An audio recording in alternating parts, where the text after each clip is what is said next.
जी, sir अभी रखिए। आपने बोला था कि कुछ लोग अच्छे-अच्छे कपड़े पहनकर आते हैं दिखावे के लिए, लेकिन कभी जब समारोह होता है या सम्मान समारोह होता है तो उसमें हम कुछ लोगों को शॉल ओढ़ाया जाता है, यदि कपड़ा रहता है, एक शॉल ओढ़ाया जाता है, तो क्या वो किस दृष्टि से उसको दिया जाता होगा? सम्मान की दृष्टि से या दिखावे की दृष्टि से?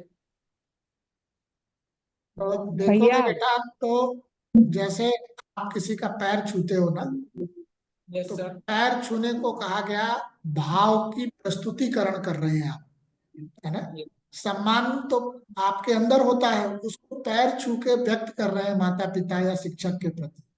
लेकिन यस कई बार ऐसा भी होता है कि आप में सम्मान का भाव नहीं होता है, लेकिन फिर भी मजबूरी में कुछ लोगों का पैर छू करके सम्मान दिखाना पड़ता है। ऐसा भी करते हैं, नहीं करते? Yes sir.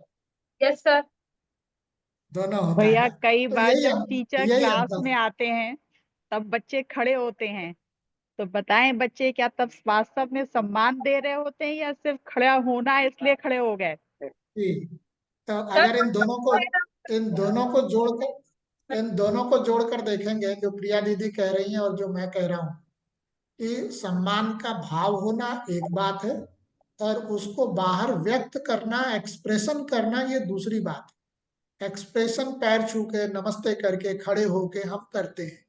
यस। अगर हम एक्सप्रेशन कर रहे हैं तो भाव पीछे होगा ही होगा, ये जरूरी नहीं है। ठीक उसी तरीके से सभा में किसी को आप शॉल ओढ़ा रहे हैं तो यस। ये उनके प्रति सम्मान का एक एक्सप्रेशन है ना। उसको आप व्यक्त कर रहे हैं। शॉल ओढ़ा के भी व्यक्त करते हैं, कोई प्रतीक चिन्ह दे के भी व्यक्त करते हैं, उनके बारे में किए गए कार्यों का विवरण दे के भी व्यक्त करते हैं।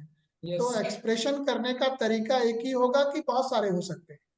सर बहुत सारे हो सकते हैं। बहुत सारे हो सकते हैं। तो जैसे किसी के प्रति आप सम्मान व्यक्त करते हो तो नमस्ते करके, पैर छू के, या और ढंग से भी व्यक्त करते हो, वैसे ही है।